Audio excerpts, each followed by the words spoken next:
పంచాయతీ ఆయన కార్లు అమ్మిండా, నువ్వు ఓటుకు నోటుకు దొరికినవా, ఇంకేం చేసుకుంటారు అనేది మేము తర్వాత కోర్టులు ఉన్నాయి సావుండ్రు మీరు.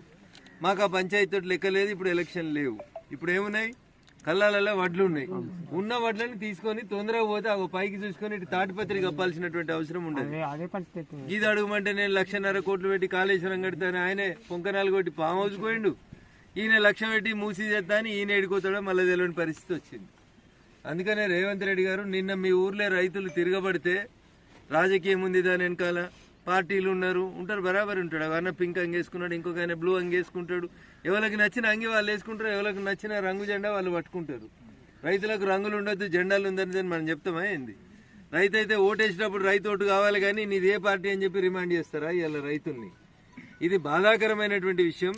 లగిచెర్ల పంచాయతీ అయినా మల్లన్న సాగర్ పంచాయతీ అయినా అప్పుడు మల్లన్న సాగర్లో గట్టే ఎత్తుకుపోయారు, రాత్రిపూట వచ్చి రైతులను ఎత్తుకుపోయారు టీఆర్ఎస్ వాళ్ళు.